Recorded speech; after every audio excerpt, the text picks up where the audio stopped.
All right, look at this. Welcome to the Young Turks election coverage of the 2024 election. Cenk, you or Michael Short, we've got an election spectacular for you guys. Yeah. Well, we're going to find out today. So, guys, this is an amazing election because, look, half the time you're not quite sure what's going to happen. But even then, I at least think I know, right? For whatever it's worth. And I've been pretty decent at it so far. And half the time, you know what's gonna happen. We all know what's gonna happen, right? This time around, not only are we not sure, I don't think anyone really knows. I mean, people will say they know. Michael's about to tell you he knows. Okay, we're doing a little role reversal here today, okay? But given the lack of information, the lack of reliable data, and the amount of unlikely voters, I think it is very difficult to know. So is it possible that the Republicans win the Senate? Of course. Is it possible that the Republicans hold the House? Of course. And if Trump wins, they have everything. And imagine this squad with the House, the Senate, and the White House. So that's on the line today. Look, my opinion, we could maybe disagree a little bit here, but is that if the Democrats have all three houses, it doesn't really matter. They'll barely pass anything. Okay, but if the Republicans have all three, oh boy, watch out. Buckle up, brace for impact. So let's see what happens. I have been leaning Trump. Of course, I despise Trump. I don't want him to win. We're very honest about that. We'll get more into that in a minute. But my intuition's been Trump until 4 days ago. 4 or 5 days ago, about 5 maybe, and still the numbers started to come in for Kamala Harris that were very positive. So my take on this, Cenk, similar to yours, although I came to it, I never was fully in with Trump winning this election. One thing that I will always say about Donald Trump, if I am right, if we are right, is that he ran a terrible campaign from the standpoint of being somebody who needed to win people over. He played very, very well to his base, but he didn't need to, right? He needed to expand that base. That base lost him the election in 2020. Yes, he got a lot of votes. He did better than he did in 2016 in terms of raw numbers, but it wasn't enough. We're talking, as if it's all said and done, and I'm speaking in the hypothetical that you and I are both right, Cenk. And I think that Harris is going to win, and I think there are going to be some surprises. I think that Harris is proving. I don't think there's anybody, and I've said it before, who sits around and waits to see who Liz Cheney or Dick Cheney or Adam Kinzinger are going to vote for. But what I do think that does is it gives a permission slip to a lot of Republicans who don't want to vote for Donald Trump, and there are a lot. I think a lot of the undecided voters in this country are people that don't really want to vote for Donald Trump. They're Republicans who've never voted for Democrats. And I think a lot of them won't vote, but I think some of them will, and I think some of them will vote for Harris. The way that Iowa poll came out the other day makes me think that if you pull that out, if you extrapolate that and put it to the rest of the country, that Kamala Harris is going to win tonight. And I think there will be surprises. I think states will be closer that we don't expect to be close.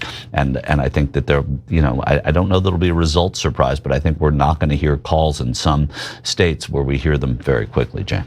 Yeah, so that Iowa poll, of course, got everybody excited. And there's a couple of other data points that get people excited. Or it could go in either direction, but some of the Republicans could have voted for Kamala Harris. She might even have a larger lead. Obviously, it could go in the opposite direction, and she could have a smaller lead than we expected.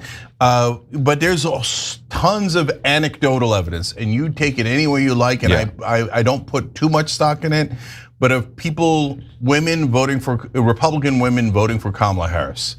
And so how much is that gonna happen? We don't know. The independent woman is clearer. Independent women in that Iowa poll that we keep talking about, 2-1 in favor of Kamala Harris. And that is an amazing sign for her if that poll is anywhere near accurate, okay? And also senior women, a category that Democrats don't necessarily win, or certainly don't win by these margins, 2-1 in Iowa for Kamala Harris. senior women. Seniors vote more than anyone else. And the other thing is that party switching in this election will almost certainly be it will be more toward Harris's favor. I think you're going to see more Republicans voting for Harris, more independents voting for Harris. Then you're going to see people switching parties the other way. Democrats voting for Trump. Yeah. So, guys, we keep focusing on that Iowa poll because Selzer is a reliable pollster in the past. She's been terrific in Iowa. But she does get some things wrong, of course, as all pollsters do. But she's been more accurate than most. Biden, in one of those polls, when he was still in the race, so less than a year ago, was at minus 18 to Trump. Kamala Harris now in the last poll is +3. So that's in Iowa. So for all the people who said Biden should stay in the race, you're welcome. Biden would have gotten annihilated today. This would have been the most depressing day if you're a Democrat or you're against Donald Trump. There is almost no chance in the world Joe Biden would have won today. All right, let's go down to Georgia. Then Georgia, I'm going to give to the Democrats. I just think that Georgia has a better chance of going to the Democrats than North Carolina until I'm proven wrong. So you're going blue in Nevada. Okay, that's a very good sign for Harris. We can see how this is going. So let's go to the blue wall. Let's start with Wisconsin. Wisconsin, I mean, we don't even have to do this incrementally. I think that the Democrat is going to win the 3 Democratic. I think they're going to win all their home games. So, oh wow! All right, he's going blue. Wisconsin, blue, Michigan, Wisconsin, Pennsylvania. Exactly. He's putting them all blue. Let's see. And Michael's got it all the way up at 292 to 246 for Kamala Harris. Yeah.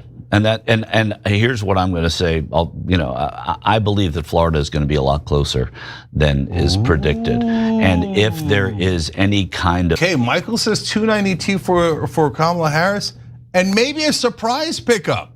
Maybe we go beyond the swing states. That is a very optimistic call. I like it. It's bold. It's bold. I like it. Okay, so now let's go to my prediction. First, actually, come to me first. I want to be clear about this. My official prediction for this race is I don't know. And I'm going to stick with I don't know. It's something that I never, ever say because I just think that we don't have enough information. Is she going to landslide him? Anything is possible. So it's just too unclear. I'm saying I do not know. And it's among the reasons why I'm so intensely curious about what's going to happen today. And you first say, I don't know again, so I can hear you say it again. You can rewind the tape all you want, Michael, at home.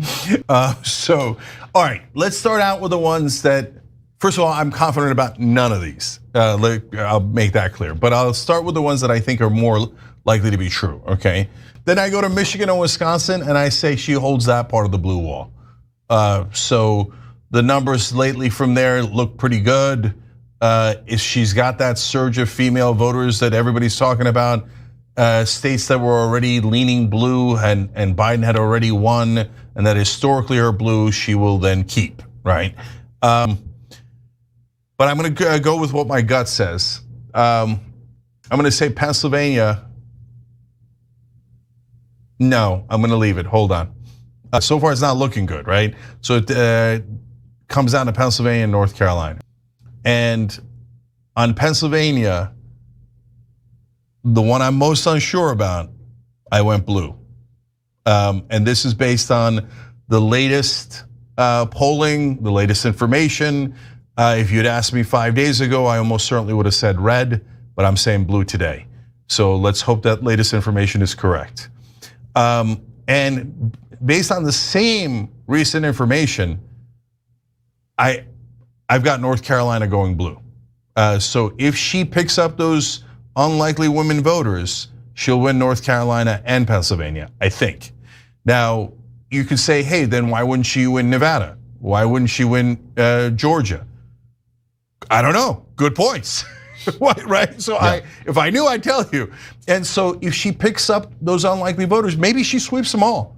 And so, is that a landslide? Not really. We only have 7 swing states. I mean, even if you pick up one you didn't expect, Iowa, Florida, or for Trump, New Hampshire, it's still not a landslide. Nothing's a landslide. No, nothing's a landslide. And then he said, he started fantasizing about putting Kamala Harris in the ring with Mike Tyson. Are you nuts? And the answer is yes, of course he's nuts. Right. Of course. Look, guys, the Democrats should be eternally embarrassed that they're not blowing this guy out.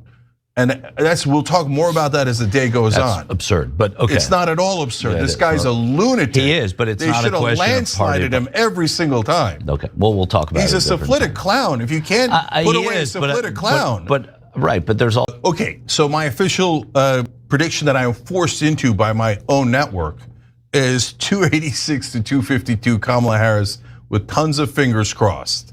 And the number one reason why I'm crossing those fingers is because 4 years with Donald Trump will be utter chaos, anarchy, pilfering, oligarchy amplified on steroids, putting his donors completely in charge of the government.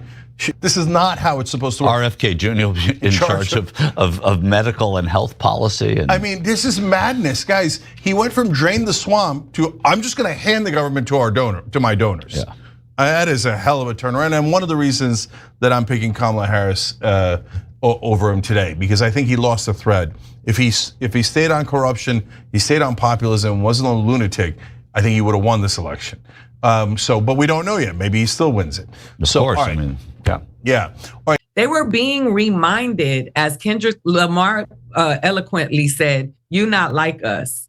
And so I was just thinking about how massively racist that is, that at that rally where there was so many white people, there were no jokes about them. It was the othering of the people that were even there in support of an agenda that is dangerous to them, to remind them in that very moment, you not like us.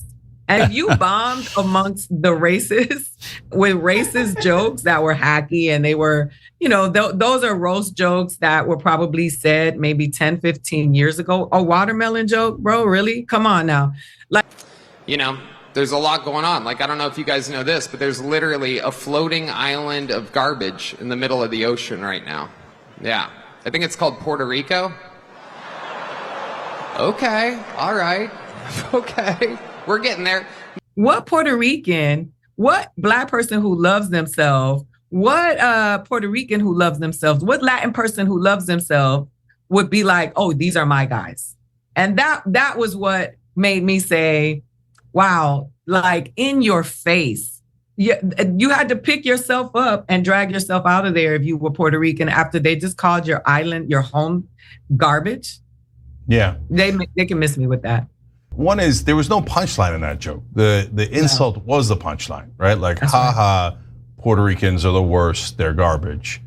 But why is that funny? I don't know why that's funny. Yeah. And so that's why I just said it was a bad set, right? I mean, people are like, you can't take a joke. You make jokes about Puerto Ricans. I do make jokes about Puerto Ricans. I make jokes about everybody, but I don't ever punch down, right? Why wouldn't we take it personal? It is stoking a wound that has been there for a very long time, where you've been dehumanizing us, sterilizing us, occupying our island, abusing our resources, taking us, raping us, doing all of enslaving us, and then saying that, why can't you just take the joke? It wasn't a good joke. This is gonna be your last time voting. We're gonna take care of that. Well, I'm sorry about that. I don't know what my phone just said. No, it's okay. That you're gonna have Americans. Because back when Biden was in the race, I was like, would you have Biden babysit your kids? Would you have him drive them to school? Right? Mm-hmm. So then that's not the right candidate. And we needed the right candidate to go against Donald Trump. We can't take any chances. Well, the Democrats have already taken away too many chances. Okay, we'll roll it in case you didn't see it, because it's we talk about it, but when you hear it, it's just a visceral gut punch. And it led a lot of people, including some Puerto Rican stars. Is it has votado? I'm so bad. My Spanish is just non-existent. Sure. A part of why I think Florida is going to be closer than we expect, because of there's a significant Puerto Rican population there, and I think I think what happened at Madison Square Garden is going to matter tonight in some way, shape, or form. When we look back at it. Yeah, there are a lot of Puerto Rican. I'm sorry. This election, but this poll tells me that a lot of women, a lot of white women and white men are crossing over to the Democratic Party and voting this year, if it's to be taken seriously. I say it should be taken seriously because her track record is impeccable. Dave? What about Vice President Harris? I think she's a dumpster fire. Tell me about if Donald Trump does not win, what do you do? I hope that I'm going to die. I don't want to live like this anymore. You like our country the way it is now? If Vice President Harris were to run, how would that make you feel? Worse than Biden. In what way? All. Specifically? She does nothing right. For me, I go to a super liberal school, and I still couldn't say, I don't know who could put up a proper fight against Trump at this point. What about Vice President Harris? No. Who would be the best candidate for the Democrats to run right now against Donald Trump? Honestly, they have a very weak bench. I can't even really think of anybody. Kamala is so disliked, even not just by Republicans and independents, but her own. Let's start with the presidential. I think it will be an electoral college landslide for Kamala Harris. I'm convinced that she will win 6 of the 7 battleground states. She'll win every battleground state except for Arizona. I think we'll know very early tonight with North Carolina and Georgia. They report pretty quickly that Kamala Harris is headed for a good night. And I just think that Kamala Harris, I think she's generally up by 4 or 5 points. I think she'll exceed that. I think also between what Ann Selzer predicted in Iowa. So I think Kamala Harris is gonna have an electoral college landslide, and we will know that tonight. As far as the House and the Senate, I do think that Democrats will take control of the House. It'll be still fairly close. Maybe they have a net gain that gives them perhaps a margin of 5 or 6. But I think they'll win a lot of these House races. And as far as the Senate, I'm going to also go out on a limb out there, and then I think the Democrats will keep control of the Senate. It'll be 51-49. I think they'll have a couple of upsets. I think there'll be some surprises. Democrats maintain control of the Senate, take control of the House. Kamala Harris wins in a landslide, and she wins it tonight. It's clear. I just said, that's me. John's saying here, Arizona will go Trump, Georgia to Harris, Michigan to Harris, Nevada to Harris, North Carolina to Harris, Pennsylvania and Wisconsin to Harris. So he sees, just like you do, as the only. He's been copying me. I'm glad that he's listening. He cheated off your sheet, and he thinks, of course, Harris is going to win the presidency. I don't want to put my predictions in graphic because when I filled them out the other day, I've changed them a little bit. I do think Florida is going to be a lot closer than we think, and that the polling has told us. Let's go! Election day on the Young Turks. So Kentucky's been called for Donald Trump. Okay, so not surprising. That was Indiana and Kentucky were the first states to close. Those will not be closed, so hence Kentucky gets called immediately. He's his own worst enemy, man. Like he really is. It's 100%. Almost like sometimes his behavior really does lead one to think like, is he trying to lose? Like, what's going on here? And honestly, today in particular, that was Cenk's TDR prediction. A lot of his comments and a lot of his behavior today was just like unhinged. Yeah, I was about to say unhinged. So for Florida, we're now at 42% of the vote in. Trump has a 5-point advantage. Again, we're not in the territory of really being able to interpret that much. But, we can start to focus on counties at some point, But I just want to be clear. The polls close in Florida at 8 o'clock. So they haven't closed yet. So I'm not exactly sure what they're reporting. So all they're trying to do is get the polling average to show Trump is the winner so they can cry later. It's absurd. It's so silly. So that's why I'm confounded why both sides are so confident they're gonna win. They obviously both can't be right. And I think they're both massively overconfident. Well, there was a lot of excitement over what I think is an outlier poll, and that was the was it Selzer poll? That's the Iowa poll. Yeah, the Iowa poll. So do you see that as an outlier, or do you think that's no, not necessarily, but then because she has a poll that's usually very reliable. She got one election wrong, but her track record is really good in getting almost all the elections right, and usually within a point or two. So she's one of the more reliable pollsters. So obviously we're curious about some things that could indicate that stuff is going to be better for Harris than we thought it might be. So in Florida, for instance, right now we're at 64%. So there's still a lot of the vote to come in. But what I've been doing is looking at the results that we do have for some of the relatively blue counties and comparing it to the share of the vote that Biden got in 2020. And it seems like in most of them, Harris is doing like a point or two worse than Biden in these individual counties. So for once again, getting back to, I don't know. And guys, if you've never watched The Young Turks, I love knowing ahead of time. I love predicting. And here throughout, I've said no prediction because there's just not enough information.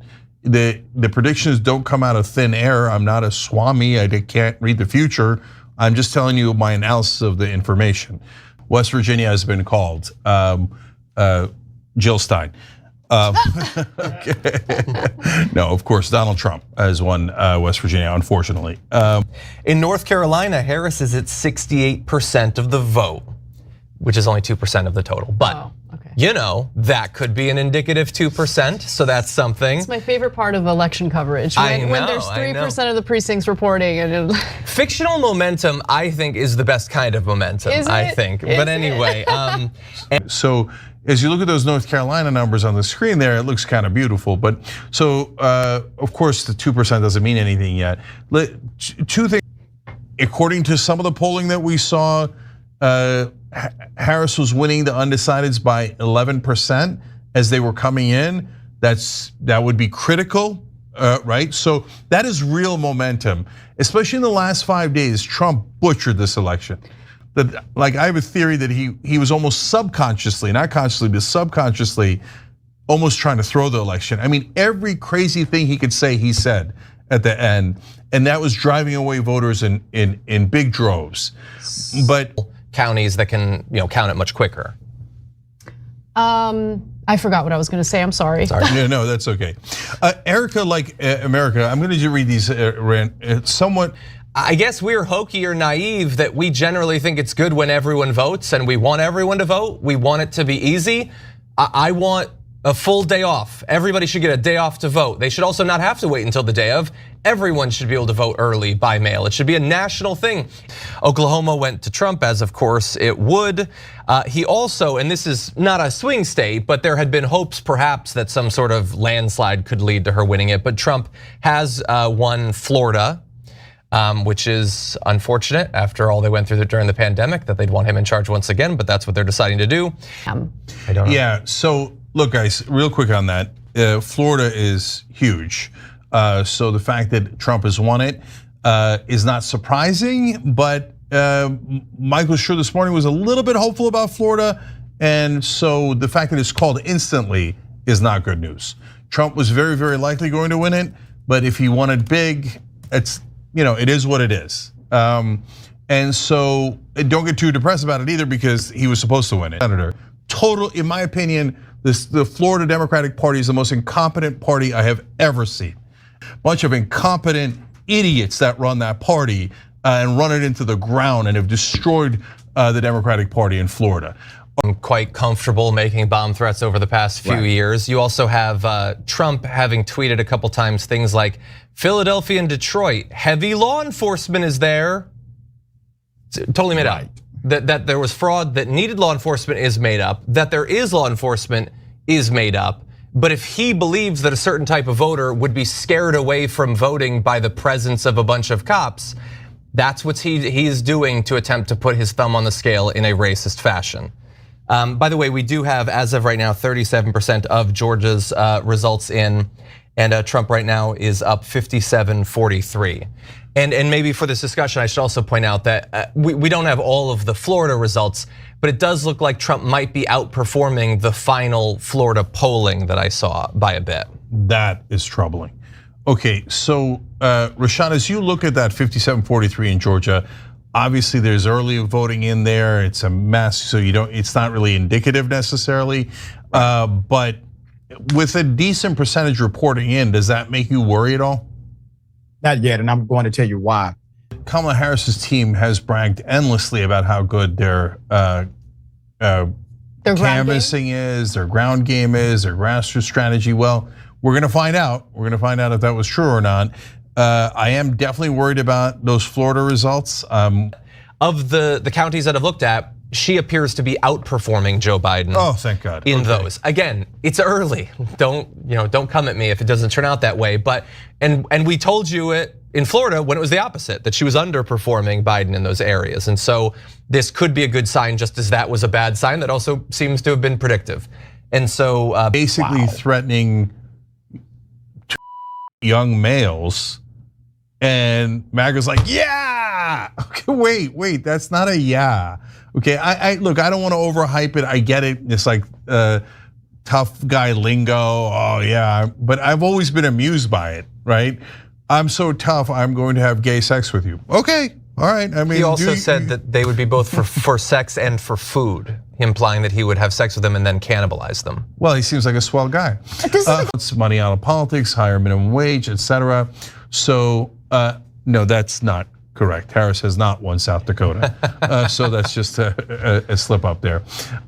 So I didn't see the numbers, but I can tell you she didn't win South Dakota. Okay, so all right, it's Michael. Close. It's close. No, it's not, and it won't be. And Florida has overperformed for Trump, certainly, and it's overperformed here in these ballot measures that had polled a little differently than this. Okay, so I want to ask you something in a second. So now when I go to Miami, I can't get high. Thanks a lot, right? But you got 57, 58% of Florida right now as things stand saying, we're pro-choice, we want abortion to be legal here. And the Republicans of Florida are going, I don't give a damn what you want. Okay, maybe I'll move it up to 80% or 98%. I don't want you to have a voice. That's why we were anti-choice in the first place. So now you want me to give you a choice in the ballot box? I'm not gonna give you any choice, okay? And I'm not gonna give you any choice over your body either. So that's what's happening in Florida. Yeah, and also, like, there have been a lot. So, Michael, I wanted to see if you were about Florida, since you and I talked in the morning about how Florida you were a little bit hopeful about.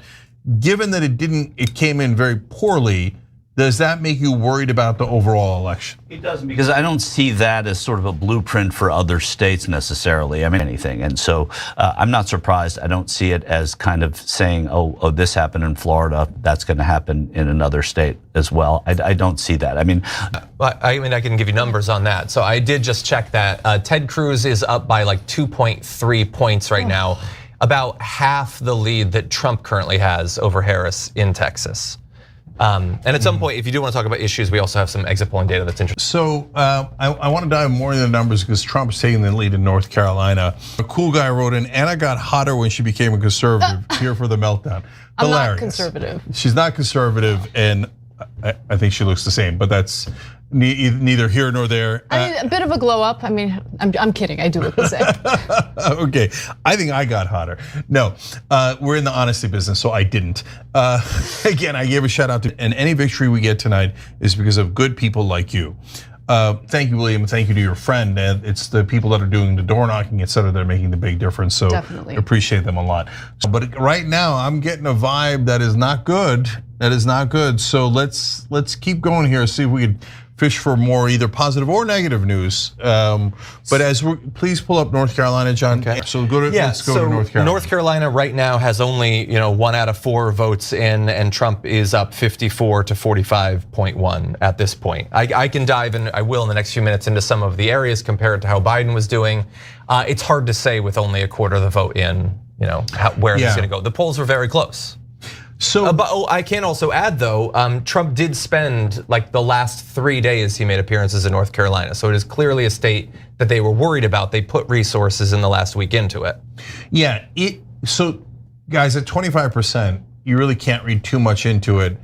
But like if those numbers were to end that way, then Trump's gonna win the election because that's such a big win in North Carolina. That means he'll have won the other states as well, is my yes, but right, it's not going to end that way, and it doesn't mean that. Oh, I know for sure Kamala Harris is going to do better. I'm just saying it's only 25% of the vote that's in. So it's obviously there's a while to go still in North Carolina. Yeah, and in some of the states. Yeah, so in Pennsylvania right now we have an even smaller share of the vote, only 13% in. Harris is up 67-32, which I imagine is how this will probably end up. I'm kidding, obviously. So we don't know. Now, as I have found that she is up over Biden's result in basically all of these counties. Ooh, that's good. But again, that might be the mirage that we're talking about. So, yeah. And we can be more confident about the mirage as we get more of the vote, but we're in very early numbers so far. No, but hold on. So part of the reason I pulled up Pennsylvania is if for the Trump voters and supporters, see there Kamala Harris has a huge lead with only 13% reporting. That doesn't mean she's gonna win Pennsylvania because big Trump counties can come in later and will come in later. And that race will be way, way tighter than 67-33. So don't take the early results as any kind of indication once it's an indication, we'll tell you, right? Once you get over 50%, that's an indication. And then there are other factors involved. But I don't, so that's the mirage we're talking about. But John, her outperforming in the counties vis-a-vis Biden, I don't think that's part of the mirage. I think that's just as like. But wouldn't, so in Allegheny County where Pittsburgh is, right now we have 37% of the vote in, Harris is at 70%. Biden got in 2020, 59.7%. So she's up by 10.3 points to give. So that's very we can't say for sure, but the differences are different depending on the county, but she seems to be outperforming in all of them. Which because Trump seems to be overperforming on average in rural counties by about 1 point, which doesn't seem huge, but remember Georgia was super tight. He only needed 10,000 votes to be found after all. 11,000. 11,000, 42. But and in some he's overperforming by more. Harris is underperforming Biden in some, but in some of the areas around Atlanta, she's outperforming him. And so I don't see the same overall trend that I'm seeing in Pennsylvania, in Georgia. It's more divergent there. How are you feeling right now? Do you have a sense of the race and how it's going to end up? I mean, Cenk, I still think it's 50-50. I mean, as we stand now, it's a little bit after 9 on the East Coast. Former President Donald J. Trump is up in the Electoral College. I mean, he's well over 100 at this point. I thought I wrote it down somewhere, but however, so yeah, I still feel like it's 50-50. It's still very early in some of the battleground states. They can't even call them yet. But as it turns out, just as you're on here, Ohio has been called. So Trump has won Ohio. Well, I knew he was gonna win Ohio, Yeah. I predicted that. Yeah, so it's not surprising. Ohio used to be a swing state. Unfortunately, it's not anymore. It's largely ruby red. Yeah, it's largely red nowadays. So it was not expected to go any differently. So doesn't affect the chance of who wins or not.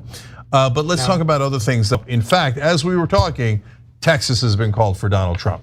So again, not the important race there because we already had that in Trump's column right now. Not over, but it looks good for him. And right now that puts him at 177 votes in the Electoral College to Harris's 99. And I am hearing that Trump is calling to stop the count. Yeah, well, I mean, you're joking, but are you? Sorry, it's a couple hours off. He'll get to it soon. Don't worry. John, don't do that. Don't tease the people like that. Because you know it's totally possible. I know. The Trump team was saying that they were going to declare victory before all the results were in. To which I replied in my office, of course. And this is much more, that's already concerning. You shouldn't do that. And that's why people don't trust Donald Trump. But he was also reporting that House Republicans might not certify the election if Trump loses.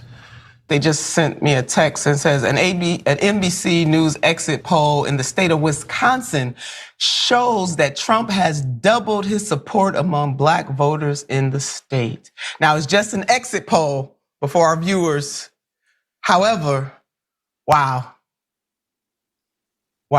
It shouldn't be this close. I mean, am I the only one on the panel that thinks? Well, it shouldn't be this close, but clearly it did look close going into this election too, and whether or not it should or shouldn't, I don't think there's much of a surprise. I mean, nothing has floored me. And again, as this goes on, there's still that blue wall.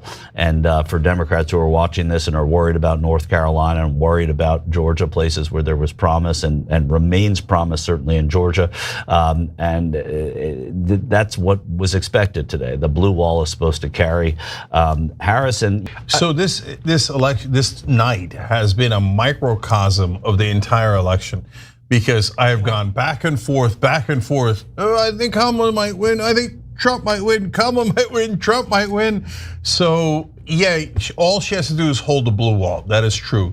But some of the news here, not great in my opinion. But I guess it is now fairly definitive that in Florida, both the marijuana legalization and abortion rights ballot measures have failed, like votes in the Senate fail. They had majority support, but the majority doesn't matter because the Republicans are anti-democracy. So overall, really bad day for freedom in Florida. You don't have freedom to control what substances you put in your body, and you don't have control over your body either. If you're a conservative and you say, oh, of course women shouldn't be able to control their bodies, and because God said so, although he didn't read the Bible, and of course you shouldn't be allowed to have smoke marijuana, the tyrannical government should decide what you put in your body or not. Okay, but you're for big government, just own up to it. And you're also against democracy. So, all right. That's an example, Cenk, of rigging it. I mean, he rigs it. You want to talk about rigging? That's exactly what. So look, guys. Right now, election is still 50-50. But if the Democrats wind up losing, both progressives and the MAGA are going to want to hear what I have to say. Because it isn't going to be being mad at Trump or being sad. And that was a misnomer about 2016. I wasn't sad at all. As Ida Rodriguez points out all the time, I was mad. And I was mad at the Democratic Party. And so here we are again in a 50-50 race with a guy that I view to be a syphilitic clown. So great job, Democratic Party. You got us on pins and needles. Can you beat an utter moron who did a coup attempt against America?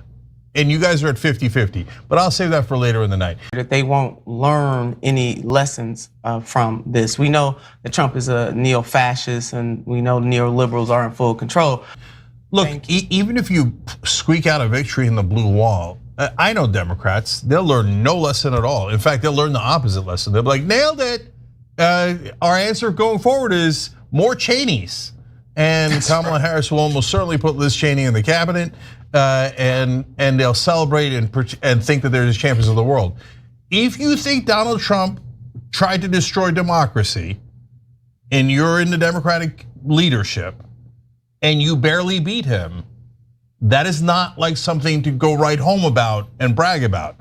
And if you lose to him, but that's the thing, they're never gonna learn a lesson. They're interested in only one thing, the money, Lebowski, okay? So they're just gonna go straight to the donor class anyway. They're never, ever, ever going to learn. You have to beat them in a primary. There is no convincing people who are crack addicts, okay? In this case, the thing that they're addicted to is not drugs, they're addicted to money. All they care is get as much money as possible. So the lesson they're gonna learn is raise more donor money so they can have larger mansions. You have to beat them in primaries. And in order to do that, you have to get past the monstrous mainstream media that will lie about you and smear you 2,000 times over. But we'll get to that later in the night. It's so important here with the amount of votes in. I'm coming to conclusions. Let's go to Georgia first. Okay, Georgia first. Both are still quite tight. I mean, he's up by 5 points in Georgia. We've still got a quarter of the vote to come in. It is leaning towards him. We've been going county to county. He's up in some, she's up in others. We don't know until the final votes come in. But he is definitely, look, if you had to put money on these two states, you would assume that he would win both of these states at this point. Yeah, no, North Carolina is less clear. I want to go to that next. Georgia, I'm almost done with. I wouldn't be done with Georgia. But he's got a 5-point lead with only a quarter left. A quarter, but you don't know where those votes come from. It's not about 100%. It's about where those votes are. There's suburban and exurban counties in Georgia that they're waiting on. Looking, for example, at North Carolina, Donald Trump's up 3% right now. Does it look good for the Democrats? Does it look good for Kamala Harris? No, but you go to Charlotte, which is, I would say it leans to the Republicans, but I don't think looking at this just because the sheer numbers of the percentage of the vote, 55% of the vote is only in there. Yeah, so let me keep it real with both sides. So Michael's right about that. So first of all, with the Democrats, with 76% reporting in, it's getting narrower and narrower. You can't have it go much past 5%. In my opinion, okay, so you have to be real about that. It doesn't mean they're stealing anything. It just means it takes longer to count when there's more people. But Fulton is, a lot of Fulton is in. But and so you look at Fulton County right now, 84% is in, and that's okay. I'm back to Trump's almost definitely going to win Georgia then.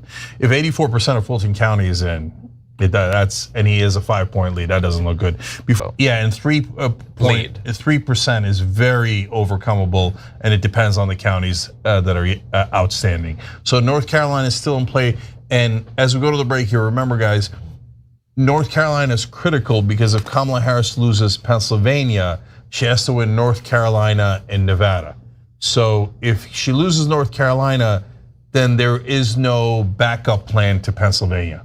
And that means Pennsylvania becomes a must win. And that's assuming she wins Michigan and Wisconsin. Right, and except you look at Iowa right now. That was where we've talked about this highly touted Selzer poll. Very small percentage of the vote in. Harris is up by 13% there, but a small percentage of the vote. But these are the things you have to look for on election night. There are going to be some surprises. There always are, and we'll see. I mean, to me, you're seeing on the screen there now a significant percentage reporting in Pennsylvania and Wisconsin, and they're both tied. It's a dead heat in Pennsylvania and Wisconsin. Whoever wins that blue wall, Michigan, Wisconsin, Pennsylvania, is going to win the election. And right now, it could go either way, as expected. Well, only by us. The two sides that thought it was going to be a blowout. As it turns out, not a blowout. As we expected and told you guys, it is as close as it could possibly be. Thank you so much for joining us, Yas. Hi, happy to be here on this very exciting election night. I've been watching some of the coverage and it's been a roller coaster so far. Yeah, so look, I'll just start with, what's your temperature on the direction the election's going in so far? Nothing terribly surprising yet. A lot of the early calls I think were to be expected. I know that we're keeping an eye on Wisconsin and Pennsylvania and North Carolina. So we'll see. Still fingers crossed. Anything can happen at this point. That's why I think like emotionally I'm fine right now, because as much as I wanted to get rid of Ted Cruz, as much as I thought we might have a chance at this time, I emotionally was prepared to be disappointed, if that makes any sense. Yeah, I mean, and around these parts, there is a lot of fear and there is a lot of Jesus coming from the conservative side. And that's just from me talking to people, right? There's a lot of fear and a lot of Jesus. Jesus is big in this election, at least here in Texas. Jesus is the reason why they're voting the way they're voting for women's health care rights. And it's the way that they're voting for Trump. They think that he really is here to usher in a new era of America. And it's supposed to be a more Christian America. And it's really kind of scary how many people have actually said those words, so Jesus is very much a big part of this election this year. And I find it very disconcerting because I'm not a Christian, but even if I was a Christian, I think that would still be disconcerting for me. And I know a lot of Christians or people who identify as Christians here in this country are not voting for Trump. So I can't imagine what it's like for them. Well, I mean, good point about, people who believe in Christianity, identify as Christians, not wanting to vote for Trump for various reasons. But I mean, and I know we also are watching what's been happening in Florida. That is very disappointing with specifically talking about their abortion addendum and how that went for them. It's very disappointing, but Sure, I think he is better protected from the consequences of what he says and does than any other politician in living memory. The media bubble around him, everybody is better protected from the truth and facts than ever before. It's hard to imagine what Harris would say that would get through the layers of Jesse Waters, Sean Hannity, all of that stuff. They still have to try, they have to, and there are some Democrats that do a good job of going on there, but All right, back on the Young Turks. Farron, welcome to the show, brother. How you doing? Pretty good, how are you? All right, great. So, guys, let's go to North Carolina right away. Okay. I want to go to results. Yeah, so we're still waiting for just about 1/4 of the vote to come in, but at 76%, he is up by now 7 points. And so that is looking less and less likely to flip at this point. I would say very unlikely. In fact, Decision Desk has already called it. So not the New York Times. But. Yeah, in fact, let's do a poll now right here live on the chat too. Who's gonna win, Kamala Harris or Donald Trump? But North Carolina is in deep trouble. So if it's not gone, as Decision Desk says, it's close to gone. So that puts us in a very perilous spot. So if you do the math, Arizona and Nevada are not enough. She's got to win the entire blue wall. Without North Carolina, and Georgia doesn't look overly likely either. We'll go there right now. Now, having said that, what percentage is reporting in North Carolina? 76. 76% reporting. You're down by 7. You're in a world of trouble. You're yes, it matters which counties, but you're still in a world of trouble. and so much trouble that one of the organizations has already called it. Okay, now let's go to Georgia. By the way, Iowa has been called by CNN at least for Trump. Iowa called for Trump, so there goes that nonsense. I'm getting revved up here on a significant rant. So, because Kamala Harris is not winning, and the people who thought that Kamala Harris was going to win a landslide are totally wrong. There weren't a ton of people who thought that. I mean, almost every Democrat I talked to thought that. Well, I didn't see a lot of that. I said the blue wall is going to go to Harris, and may be wrong about that. But honestly, I don't think that there were a lot of people. There were people who said if it's a landslide, they would predict that it was a Harris landslide, not a Trump landslide, which is different than saying they were predicting it's a landslide. Okay, we'll get to that. We'll get to the discussion of the terms of landslide or big win or whatever. But no matter how you slice it, big win for Kamala Harris. Poof, gone. That's not going to happen. A big win for Donald Trump is still on the board. A win for Kamala Harris is still on the board. Let's go to Georgia. Okay, so in Georgia, we're theoretically closer to a call, even though it is a tighter race. So he's up by 3 points right now. The issue is that there's only 9% of the vote left to be counted, and so it is quite likely at this point that he will end up winning that. It is tighter than it was earlier in the count. So more vote counties are coming in favor of Kamala Harris. From Georgia's a slight upside, but 91% reporting. You really got 3% is not undoable. It's not undoable with that tight a window, but that window is getting tighter and tighter and tighter. It is that's a big number, Gwinnett County, but it's going about 3-2 for Harris, and that 3-2 is across a big population, which is why again there's no call yet in Georgia. Right? Unless, of course, you're Donald Trump. If Kamala Harris loses and she is the state of Georgia and she's like Donald Trump, she'd call up Raffensperger and go, "Why don't you just find me the votes I need? Who cares? Just find me the votes," right? But Democrats don't cheat like that. So Democrats do other things that are problematic, but they don't cheat like that. Only the world's biggest cheater in the world, Donald Trump, does that. So I'm getting revved up. Let's go to the blue states. Let's go to Pennsylvania. Yeah, so Pennsylvania's at 57. They're all toss-ups currently at this point, but he's at 51 to her 48. Both Pennsylvania, Wisconsin, and Michigan are very tight. Wisconsin and Michigan are tighter than Pennsylvania. So Pennsylvania, he's got a 3-point lead. Again, if he wins Pennsylvania, good night, Irene, this election's over. Well, that is definitely true. So right now he's up by, I believe, about like 110,000 votes. Chris Wallace is saying that at this point in 2020, he was up by 200,000. That's an interesting factoid. It doesn't necessarily mean that she's gonna come back in the way that Biden did. In 2020, Trump was up by 200,000. At this point in the night. Okay, Nate Silver switched to Kamala Harris being the favorite. When? What in the world? So that apparently happened a little while ago. So that doesn't make any sense. Maybe it was earlier in the day. So I didn't get a sense of the timing. All right. So Wisconsin is at 55% of the vote. He's up by 1 point. So it's 50 to 49. Okay, that could go either direction. So super close. Michigan's only at 25% of the vote. He's up by 0.7% of the vote. Okay, could go either way. All right, Farron, what do you make of all this right now? We all knew this was going to be a tight race, and I do think it ended up actually being tighter so far than what a lot of people thought. I don't want to say it's reminiscent of 2016, but wow, it feels reminiscent of 2016 with everybody going in maybe with a little too much optimism. Democrats got absolutely slaughtered down here in Florida tonight. Farron, they got slaughtered in Dade County in ways that they hadn't in Dade County. Florida is a deep red state now. It's not just a red state. So it is. So, Farron, look, I know what the problem is. So I was very uncertain about this election. It turns out I was right to be uncertain. I think that everybody was full of crap. There's no landslide in either direction. Everybody was in their delusional bubble. Because they really seem to like the idea that Ron DeSantis let people die instead of protecting them during the height of the pandemic. They said, yes, that looks like fun. So they came down here. And it worked well for the Republicans. I guess Ron DeSantis's big gamble with our lives paid off for them.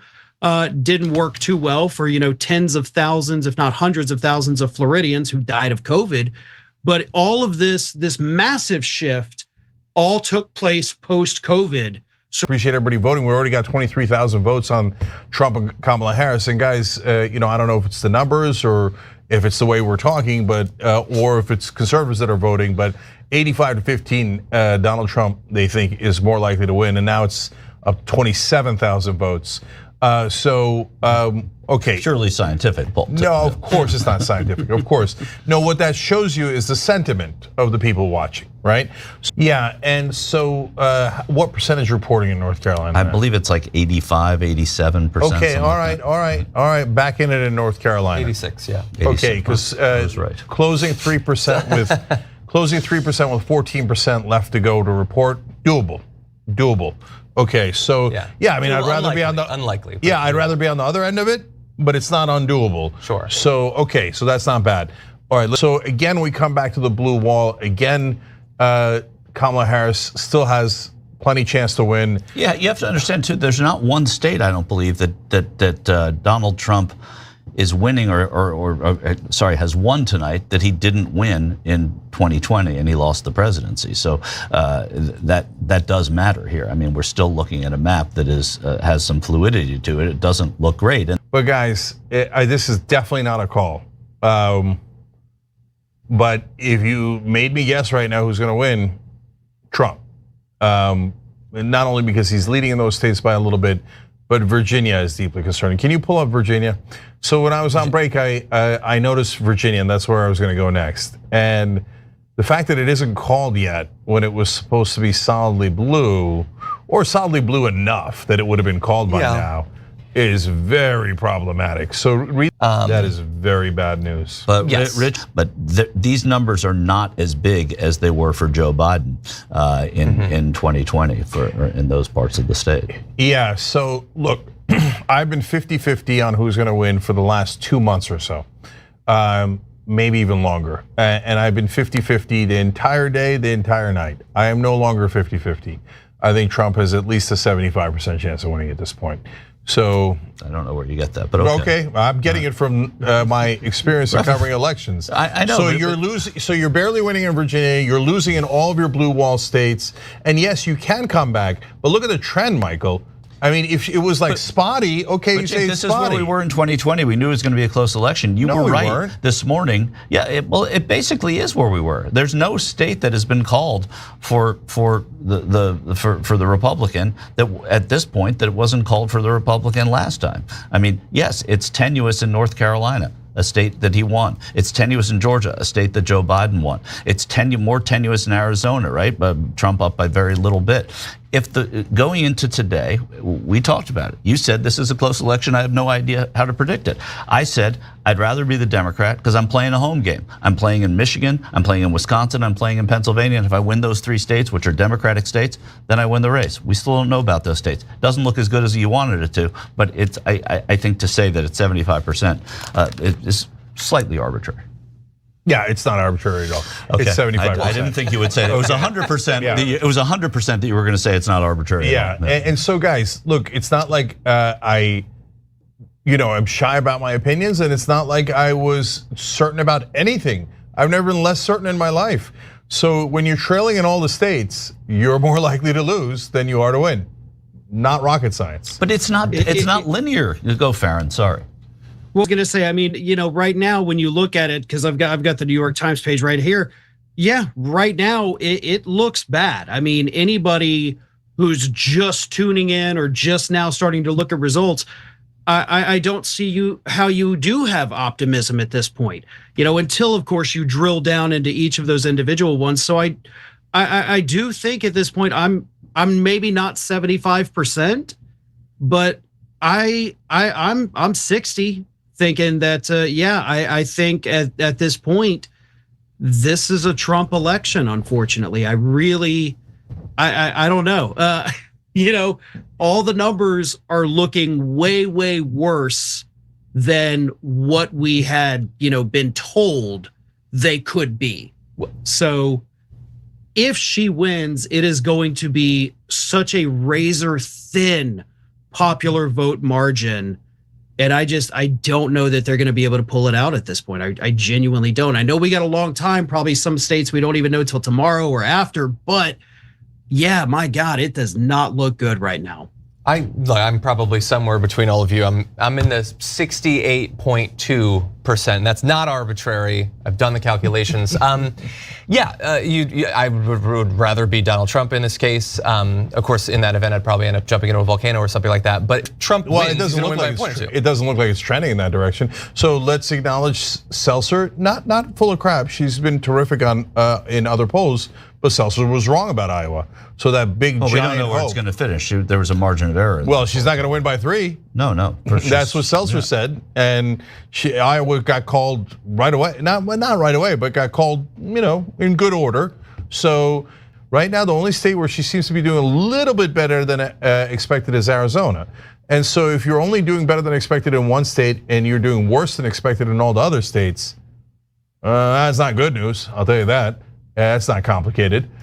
So look, she can still pull it out. And by the way, Trump people, just because someone is trailing and then they come back and win does not mean cheating. It has happened, I don't know, I feel like I've covered hundreds of elections like that. I'm sure I haven't because it's too many, right? But every election, someone's leading. Then the other person came back. And a lot of the times it's a Republican who came back. It wasn't rigged every time. So please stop listening to the pathological liar, Donald Trump, the baby who cries every time he loses, right? So if Kamala Harris loses, here's my prediction. She concedes right away, okay? And so whatever the time frame of right away is, that she's not going to be like, no, I won. I don't care what the court say. I don't care. I won. Okay, it's about a 0% chance. Only a bitch like Trump does that. So let's keep it real on that. So okay, but that right now apparently I think that there's a 3/4 chance that ridiculous clown of a man is going to be our president for another unbearable 4 years. Thanks a lot, Democrats. All right, but again, it hasn't happened yet. We'll get to it, but fair.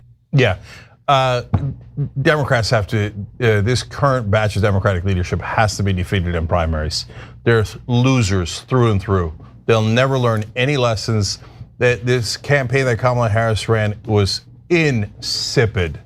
Just a big nothing burger. So, and you look, I don't think Kamala Harris should have come on this show. She can't handle this show. She can't handle anything but talking points. But Tim Walz, what are you doing? We got all excited about Tim Walz. He's a populist guy. He's a guy who's proven that he can get bills passed, got great bills passed in Minnesota. And you don't even want to go on the largest progressive show because they were too busy kissing Liz Cheney's ass. They ran a terrible campaign. So, but if I'm right, and Trump wins tonight, well, then you're gonna get to see it for 4 awful years. Yeah. He's gonna violate one promise after another, and it's gonna be an epic disaster. And he's gonna break a lot of things, but we're not there yet. It's really, again, he is protected by this massive bubble of media and influencers and the manosphere that stops people from being able to acknowledge who he really is. And they're like, no, we're bigger ass kissers than Fox News. We keep talking about democracy. Look, if he ends up winning, if he gets more votes, we're not the right. We will acknowledge that actually happened. They can't acknowledge when any of their candidates lose. We don't have that problem. Also, I just want to say, nobody's won this race yet. It's not. I know. That's why I'm going back to the numbers in a second. In fact, a little bit of a comeback here in a second for Kamala Harris. So, Donald Trump. We're for freedom, but he's arresting people who protest. Great, we love it. Take away their freedom, right? He wants to shoot them in the leg. Great, yeah, let's shoot protesters. Screw freedom, right? So we'll see. My guess, John, go back to North Carolina because here comes Kamala Harris. Okay, so as of what I have right now, with 88% of the vote in, it's still a 3-point race, according to the New York Times. I saw it close to 2. Did it get any tighter? Okay, let's see if we can get. I apologize for that. Let's go back. Yes, a lot of this is rounding, and that can hide some of the actual movement. Hold on, we're trying to reload our map here. North 2.7 with 86% reporting. 88%. 88. All right. Not impossible. Not if it was at 86, I mean, Mecklenburg. I wouldn't put my money on the vice president there, but it certainly could close. The votes that they're waiting for are mostly from districts and counties that would favor Kamala Harris. All right, next TYT reporter says this feels like a red mirage. It could be, and I hope you're right. And what a red mirage is Donald Trump gets more day of voters. The Democrats get more mail-in voters, and it takes a while to count the mail-in voters. So it looks like he's got a lead, but then last time Biden closed it because of that phenomenon, and maybe Kamala Harris will close it here, which goes to the point that Michael was making. This is a little bit similar to where we were with Biden. It doesn't feel that way, but I understand that point of view. CB1, okay, so guys, our last poll closed. I'll get you guys final numbers on how it did, but obviously a lot of people thought Trump was winning, but he was ahead by he was in the 80s when the poll closed. I didn't know. Live chat, who's going to win the blue wall? Okay. Yeah, the Senate I've been looking at, and it's not looking terrific right now. That's what I was going to go to next. Sherrod Brown with 91% of the vote is down 5%. So well, there you go again. Yeah. So look, there's a reason why they didn't call it yet, and that reason is what Michael just explained to you. Giant population centers that lean Democrat have not fully come in yet, but it would be very surprising if Brown made up that big a difference with only 9% left. Report. We do. So at least the New York Times is calling North Carolina for Trump. So that's 2 calls. It's over. North Carolina for Trump. So, okay, North Carolina's gone. That is an enormous moment in this election. Enormous. She must hold the blue wall.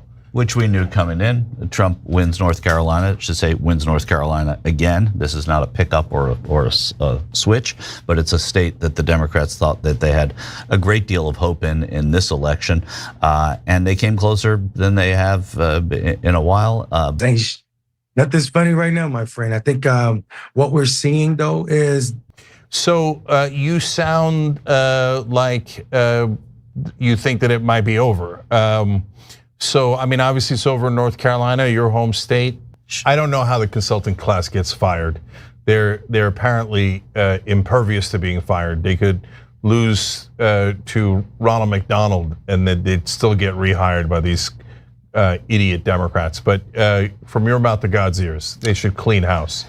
They should fire everyone. NBC News has called the Ohio Senate race for Bernie Moreno, who known for saying that women over 50 shouldn't care about abortion, but he's beaten Sherrod Brown, which marks the end of an era in the Senate. It was a long Senate career. There's going to be yeah, so the wrong Bernie won tonight. But look, I'm getting in a angrier mood as the night goes on, which is unsurprising. So, okay, there's almost no honest Democratic politicians.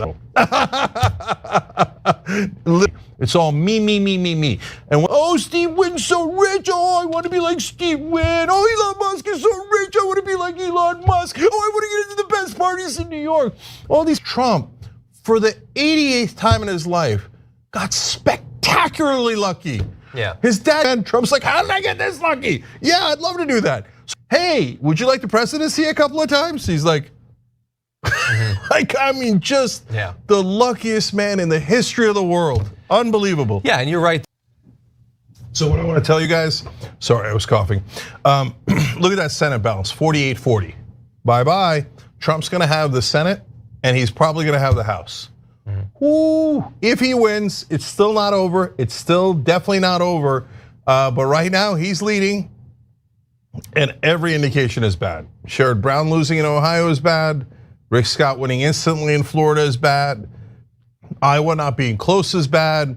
Virginia being close when it shouldn't have been close is bad. The only slight ray of hope is Arizona. So I'm going to check back in with Arizona and then you're going to tell me, oh no, we lost the lead.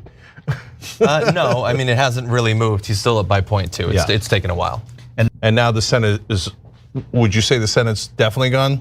Michael? I would say I don't see how it wouldn't be gone, to be honest. I think it's gone. You lost Sherrod at this juncture. The Senate for the Democrats is gone. Yeah, and congratulations, Congressman, for your victory tonight. Another decisive win in Tennessee's 9th district. It's kind of amazing that victory, which would be my 10th, would almost think I'm being damned rather than being praised to serve with Donald Trump, a misogynistic crook, sexual offender, criminal, felon, found guilty, the worst person in the world. I mean, Keith Olbermann never imagined such a person. And the American people have put him in for a second term. Well, not yet they haven't. Not yet they haven't, Congressman. Not yet. Well, maybe not, but it doesn't look good. No. I need to stop watching MSNBC, which, you know, Kornacki's going over all these numbers. You know, it's depressing. Yeah. Well, I agree that you have to stop watching MSNBC. We're looking at a terrible situation. I mean, the Supreme Court gave him license to do whatever the hell he wants. And the guy's got no judgment to start with and no morality. And he's a fascist. He is. He will be putting people in jail. He'll try to, and he can get the Justice Department to do what he tells them to do. He'll president. So I think we still got a race problem and a gender problem. And to win, we should have had a white guy. I mean, people are going to be mad, but that's the facts. The demographics worked against us, I think, because Kamala ran a good campaign and she's smart and she's experienced. It didn't make enough of a difference. A lot of it's race and a lot of it is gender. And they hit us with all the transgender stuff. He'll find 35 and 40-year-old fascists who'll serve for 50 years. And this country is effed. All right, well, that is very clear. You don't have to be an obstetrician to make that observation. Yeah, but you're obviously on the inside. What can you do? What can the Democrats do? What's the plan to limit the effing? I'm not thinking we'll keep the House. And if we don't keep the House, as the House and the Senate both, all we can do is bitch. Yeah, okay. This is just ridiculous. Mel Brooks couldn't have come up with something this bad. Yeah, it's springtime for Hitler. But no, don't say Hitler. So I think that it is going to be really bad. That's why I fought really, really hard to make sure Donald Trump didn't win. But if you, like, the Democratic Party likely now is going to lose to him twice. And this guy's IQ is barely in the double digits.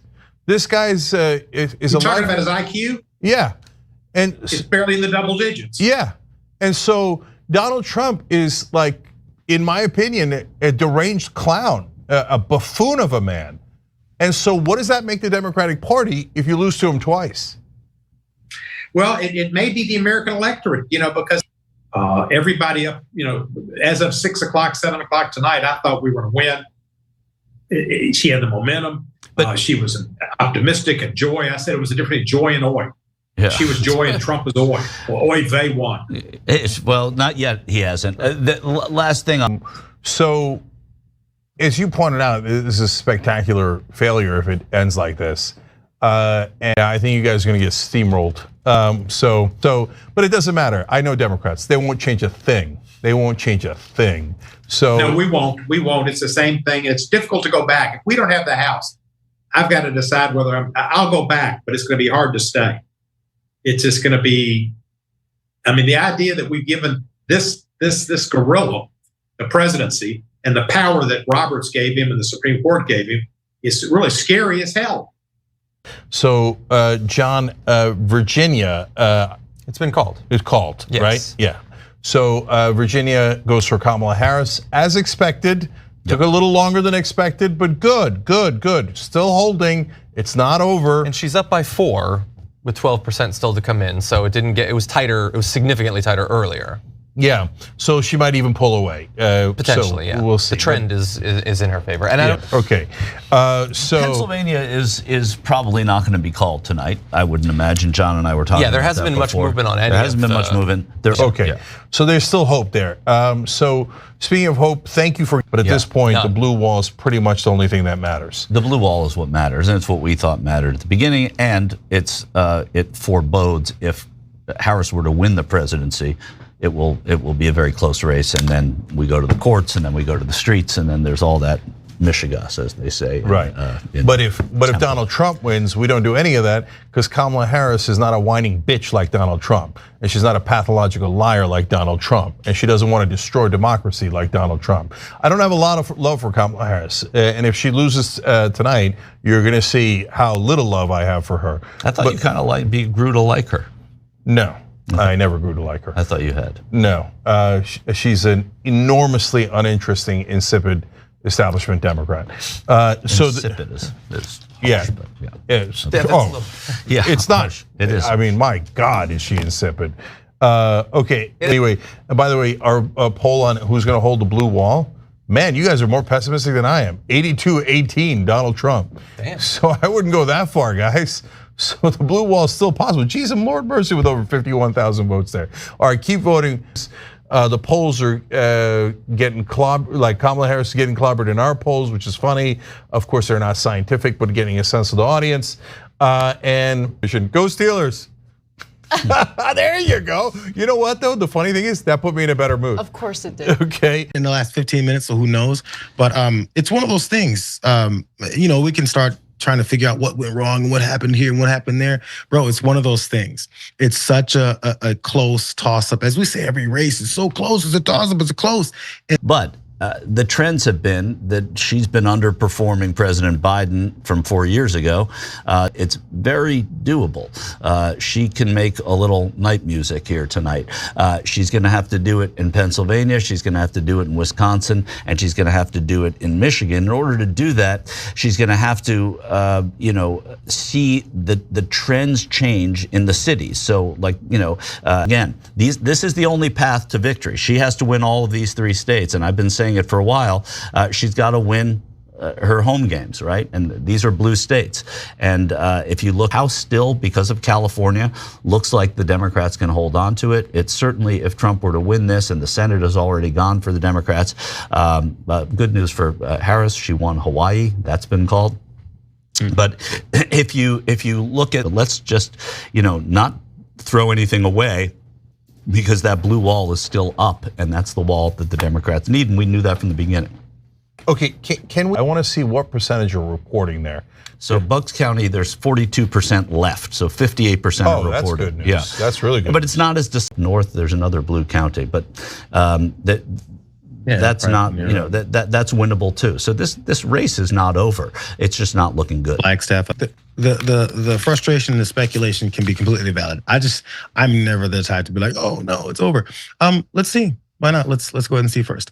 But again, there's so many things still left to happen. This is where the potential problem comes in with how close it would be to that. No matter which way it goes, there's going to be all these thoughts of challenge, and this, no matter what it is, it's gonna still be really bad, like news. It's gonna be bad reactions to it. There's gonna be excuses that are outside of what it is that's going on. Assumptions. I feel like there's a lot of cope going on. I'm gonna keep it real. And the fact of the matter is, Kamala Harris chose to try to convince disaffected Republicans, all 3 of them, to vote for her by campaigning with a neocon, campaigning with Liz Cheney.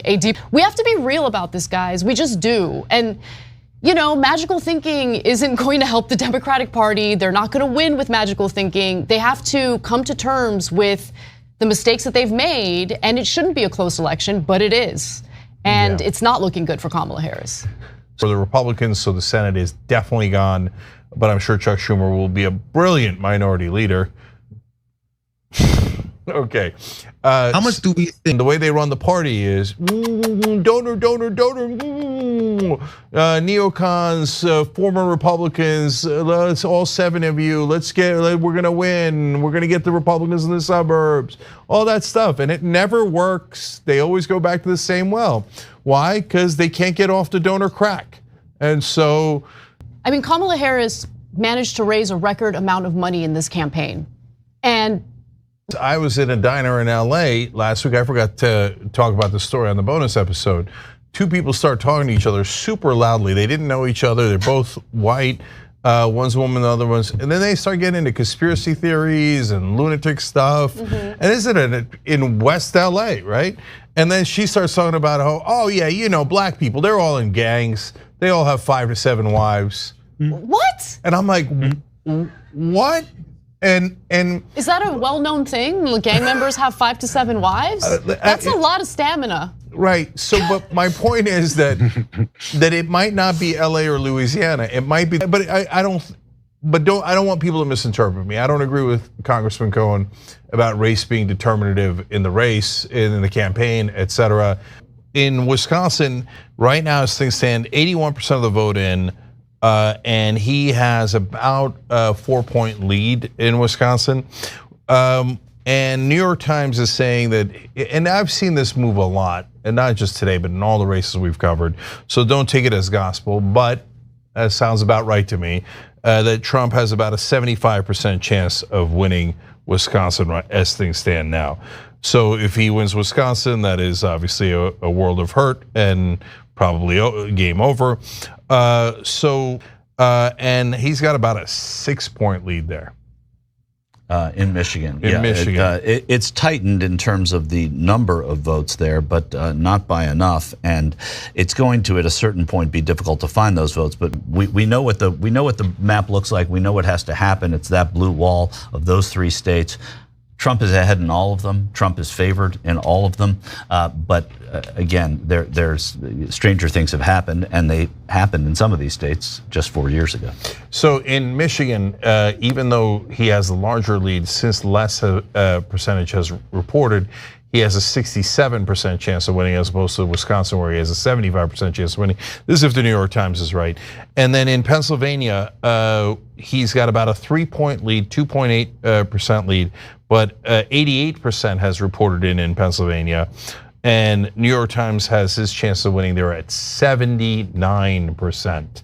So right now, it would require a significant comeback of Kamala Harris. Again, and Trump, folks, you'll see with your own eyes. If Kamala Harris loses, they'll concede. They won't pretend that there was some sort of election fraud. They won't say that they won't put together a list of fake electors. They won't bum rush the Capitol. They won't do any of that stuff. But oh my God, if Kamala Harris comes back at this point and wins, when the Trump people are absolutely convinced that they're going to win, and the odds are with them, the Trump people would be furious. I mean, they are celebrating right now. Oh, of course they are, and I don't blame them. I don't blame them. Yeah, I mean, it looks good for them. They should, in that way, celebrate. The House, I'm looking at these House races. The House is looking pretty good.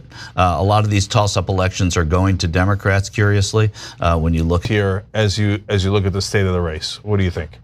It's not much different than what we were saying before. It is what it is. It's a matter of it's the state of the country. So, but let's just wait and see. I've never been big on, if she was winning this way, I wouldn't be like, it's over at all. Why do that? It's crazy. Yeah. We're not there yet. All right, well, say hi to all your wives. So people are nuts, man. They're really nuts. All right, JR, you're the best. 49.3% yes, 50.7% no to raise people's wages. So that's fun. If we can't win on higher minimum wage, what can we win on? I mean, Jesus, that's a slaughterhouse. People receive a lot of propaganda that their wages going up is a terrible, terrible thing. Unfortunately, that no 64% as of right now. No is 64%? Yes. Oh my God! So that got slaughtered. Okay, we're doomed. Speaking of doomed, Georgia has just been called for Donald J. Trump. So Georgia's gone. So now the hope that Arizona and Nevada can replace part of the blue wall still exists because it could replace a Wisconsin or maybe a Michigan. I'll have to do the math on it. It cannot replace Pennsylvania. Pennsylvania is now mission critical. Nevada, but Pennsylvania. If Pennsylvania goes, the presidency goes to Donald Trump. Yeah, if Pennsylvania is called, it's over. Unless, of course, Alaska surprises. Alaska will not surprise. Alaska barely ever surprises. Although I hate the money in politics. I hate it, right? But Democrats are like, what? Money in politics is a problem? What do you mean? I just got $1 billion. How'd that turn out for you, Kamala Harris? How'd that turn out for your Democratic Party?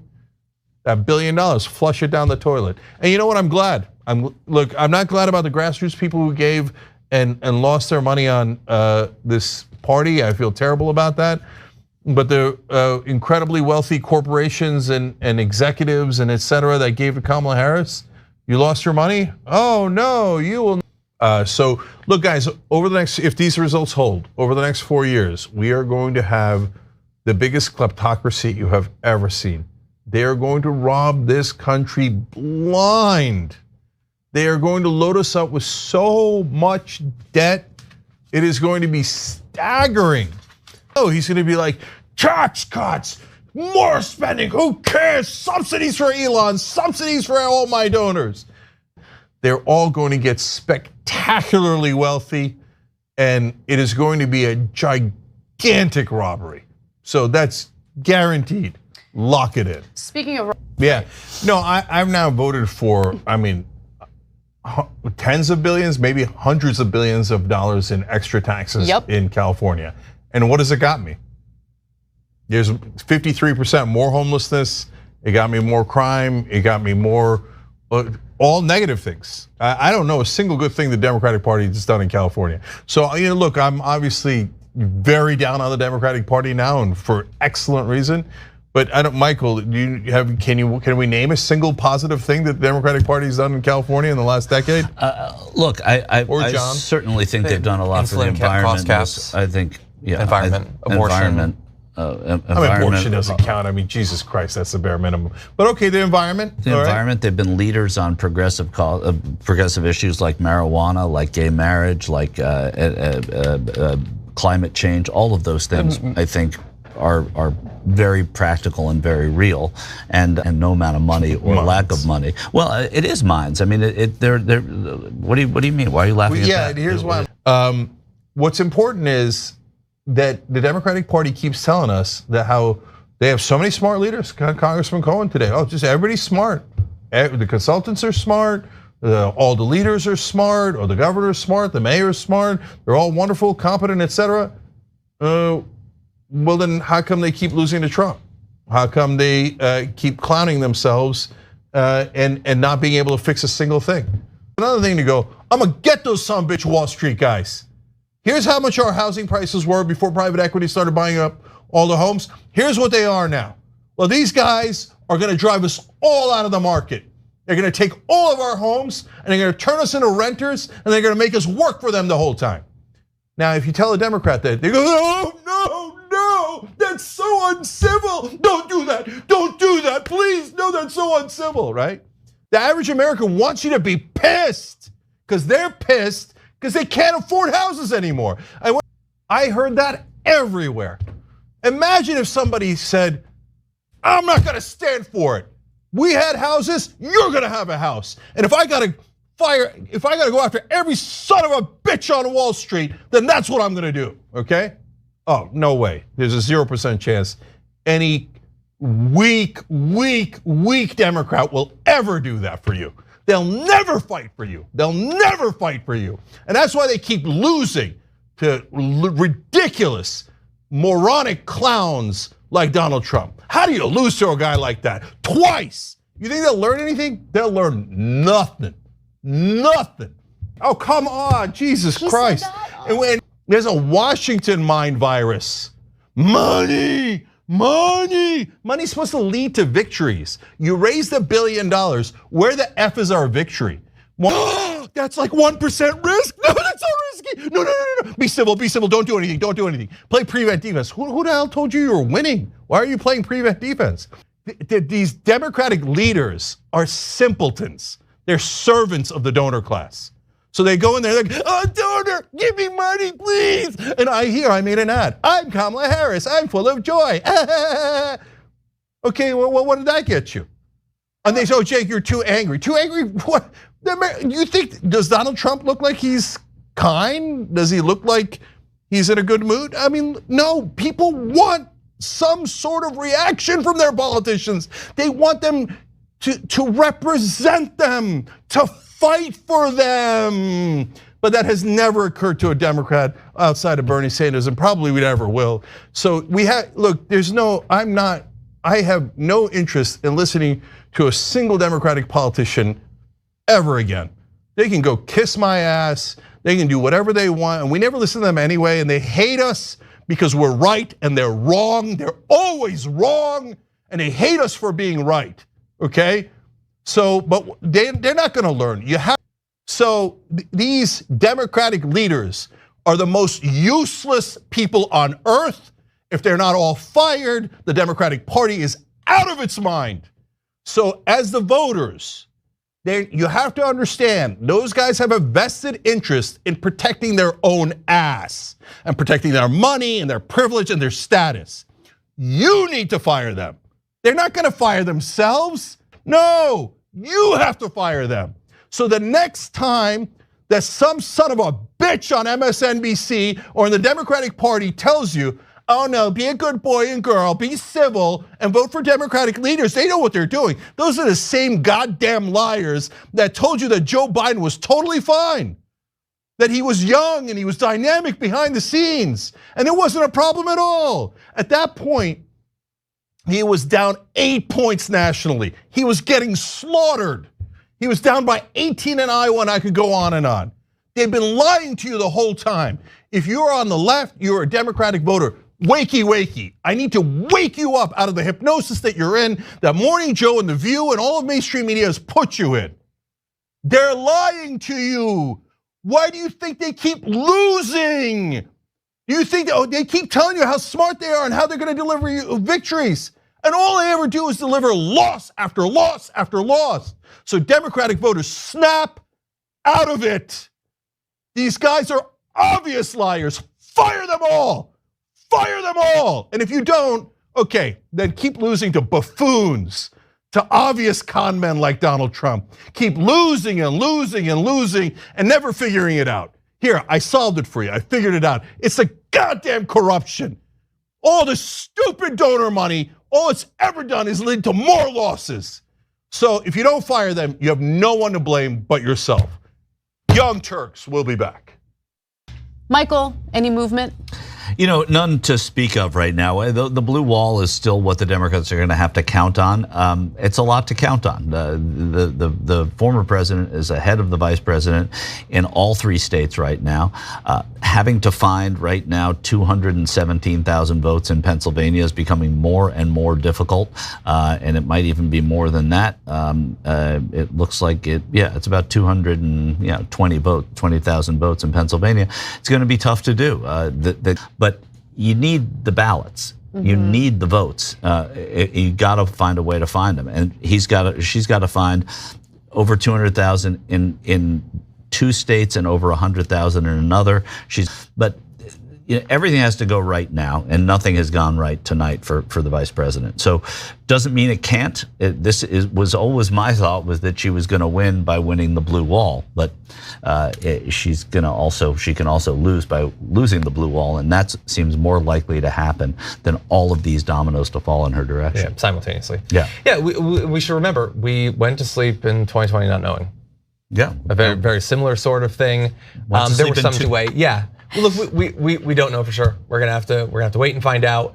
I will say, one sign perhaps of confidence from Donald Trump is he had his press conference in 2020 the night of, and he's not having a press conference now, which I think is a sign of confidence.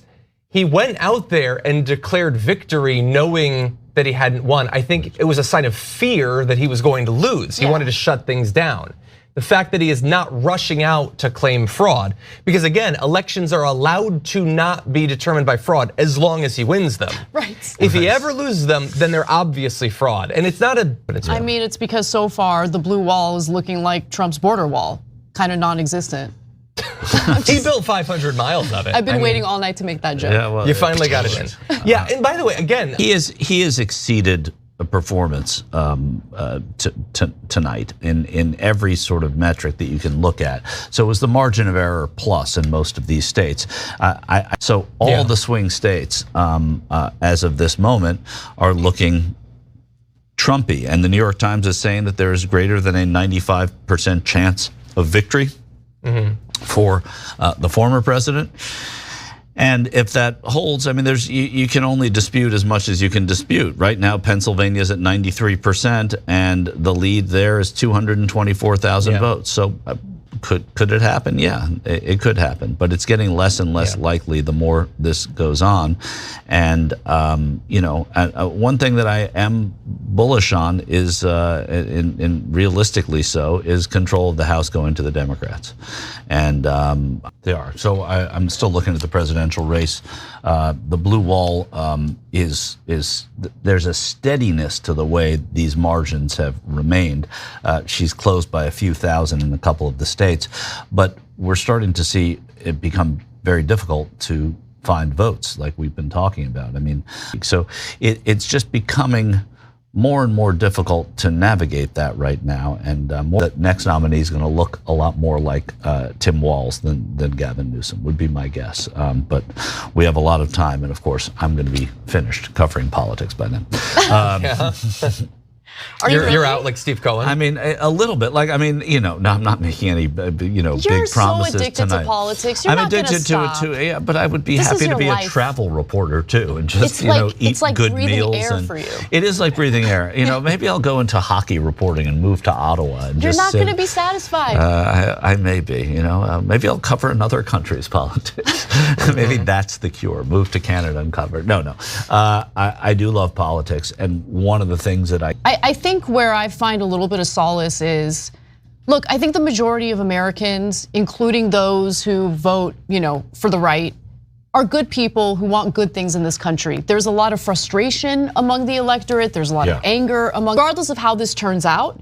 And it doesn't look good for Kamala Harris. I hope that it's at least a learning experience. Yeah, a lot doesn't have to change. He has to be gone, and then things will get back to whatever normal was. There are scholars who believe this, who study politics, who are smart people, who've written great books, and not about this, but just these are opinions I've been able to get from them, who think that once Trump is gone, there will be going back to what we knew as normal, and we also sat here and complained about what was normal then. So let's remember that. Because I think it's deeply strange to all of a sudden go from none of these people talked about trans people to now it's literally the only thing they care about. That is very, very strange identity politics. And I think it does get a lot of the stuff about race and about sexuality is just like this constant focus on identity politics demonizing groups. Yeah. As I come back, both angry and happy at the same time, because that's who I am. and so I have funny things to tell you, terrible things to tell you. I come in on the big screen, and it's like this cavernous area that they're doing it in, and people start booing, and it was awesome. They started booing you? Yeah. Not the host, but the audience, right? Yeah. They're like Cenk from the Young Turks were like, boo, like the Undertaker just came in, which is kind of badass. You love that wrestling environment. Oh, I do. But you know what? So we'll see how it goes. But anytime I insult Trump, they're like, no, that's our daddy, right? But outside of that, look, I probably dislike Democratic leadership more than they do. So you got to remember, I haven't watched wrestling regularly since. Are you impressed that I knew what that was? I'm impressed. It's like when you referenced Gollum on the show once. I was talking with a friend of mine, and I was telling that I'm doing Young Turks tonight with Cenk, and he said, I like Cenk. Cenk likes wrestling. That's so true. They had some Polish guy on the show, and he starts talking about America, and I was like, who the hell is this guy, and why is he telling me about America? And the crowd kind of laughed, and then he caught feelings. I'm like, what are you, Viktor Orban's cousin? Oh, then you're making friends, they're cheering you. Yeah. Anyways, Fox News called Pennsylvania. Now, so here's the thing, that doesn't mean anything. It means something. It means he's leading in Pennsylvania, but no one else has called Pennsylvania. But Fox News had to call an important state before anyone else did for Trump. Because in the last election, they called Arizona for Joe Biden before anyone else did, and their audience lost it. They hated that. So they had to make amends by going, we'll go first. Trump won Pennsylvania. Okay. Now, the reality is he probably will win Pennsylvania, right? But is it locked in? Probably not. Did they want to be first? Yeah, okay. So they think it's already over. And it, guys, at this point, it doesn't look good. We certainly have to acknowledge that. There's nothing that looks good right now. I mean, the Wisconsin and Michigan look, as they look gooder than the other things, but they don't look good. Because you mentioned Fox News. So, look, they have called things early before 2000 and all that. This is like sort of on trend for them. But I agree with your read. They're doing it not because their journalistic ethics have led to it, but because they're trying to curry favor with Donald Trump, which obviously every right-wing media outlet, if he wins, is going to do for the next 4 years. So, look, what I told that conservative crowd was, hear me now, quote me later, Donald Trump's gonna rob you blind. And they didn't love that message, but it's true. And so we've got to start talking about the next 4 years. I mean, if Kamala Harris has a miraculous comeback here in these 3 states, great, and that's still possible. And again, it wouldn't be a miracle because the votes are already in. It's just on the order of how they count. But having said that, right, obviously it doesn't look great right now. And so first, let's acknowledge that all the hopes of the Democrats, being sure that of X, Y, and Z just wasn't the case. Obviously, even if she comes back and barely wins, there was no big victory to be had. There was no unexpected voters to be had. The 2022 and 23 results were not repeated. And so all the assurances that we got that the rocket scientists of the Democratic Party had figured this out were totally not true, not remotely true, okay? So that's just clearly the case at this point. Okay, so when we look at the next 4 years, buckle up, brace for impact. So here we go again, but this time Donald Trump's gonna be unchecked. I mean, the House is gonna check him. Well, first of all, we don't know that we're really gonna keep the House. I would be shocked by that. Flip the House. Right? Yeah, and we can talk about that here.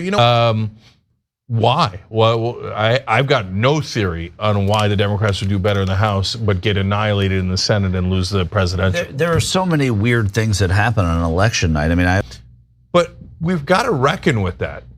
We can't just say like, oh, that they were wrong, they were bad, now they're racist too, or whatever, right?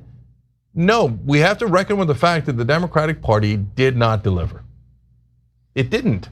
And so now this is a big, giant, controversial topic, and and I'm sure I'll get a million people yelling at me from mainstream media, Democrats, et cetera, et cetera. But I told you guys he didn't pass much, and everybody said Biden is FDR 2.0, and it was amazing all the things that he passed. Well, why didn't you run on it? Why didn't it work? And so this was an election about one thing, and it was an election about Donald Trump. And it looks like Donald Trump's gonna win the election about Donald Trump. I think it was a mistake to think that this election is only about Donald Trump. I think Democrats have been making that mistake over and over and over again. I don't disagree with you. Yeah. I'm just saying that's what it ended up being, though, right? This was not like, prove me wrong, right? Maybe but we're all saying the same thing, guys. Yes. Yeah. Which is that the Democrats should actually get something accomplished and run on it instead of just running about Donald Trump. We're not saying the same thing then, because I don't think this election would have been about that. I think because of Donald Trump's presence in it, and I guess in a sense we are, because you're saying that they should have, in spite of that. I don't know that you could have penetrated this election with issues. I just don't think you could have. Yeah, I definitely think and you might be right. I just don't think you could have. Can you? Well, by the way, they didn't.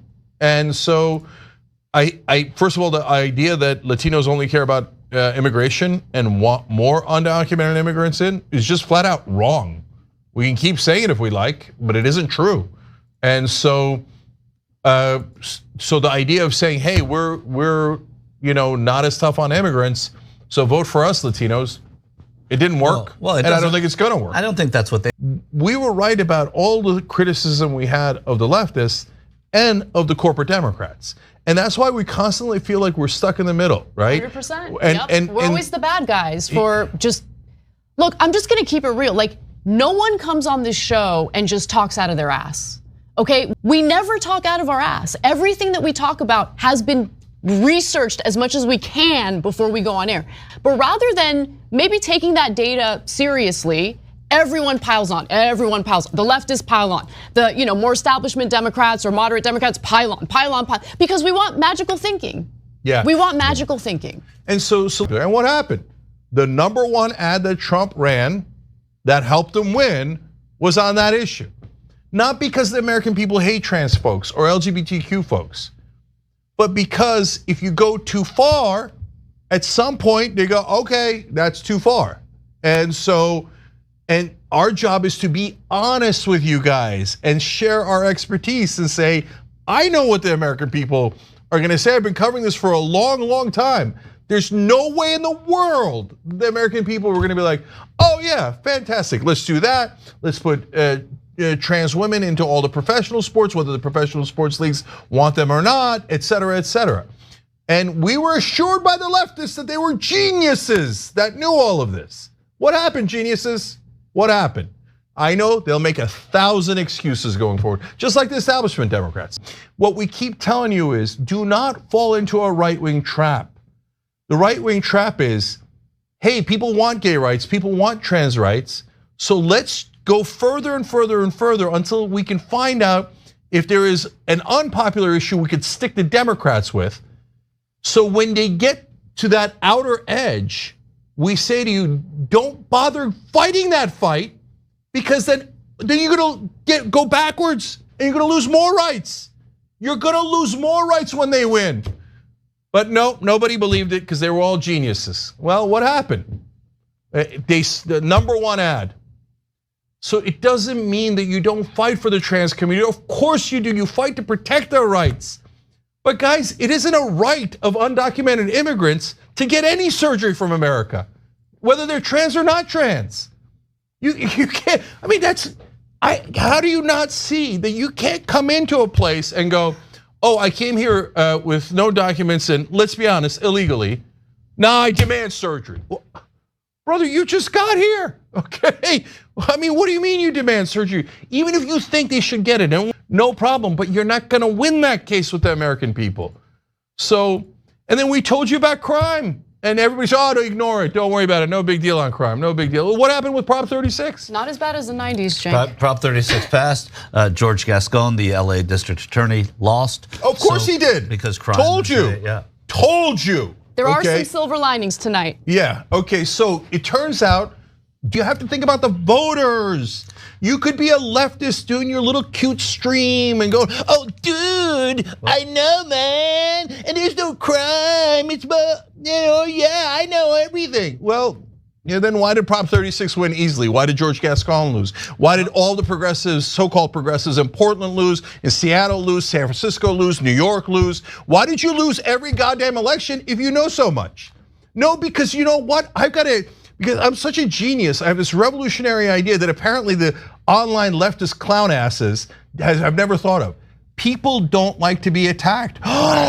People don't like to be robbed. People don't like to be sexually assaulted. People don't like to be killed. People don't like crime.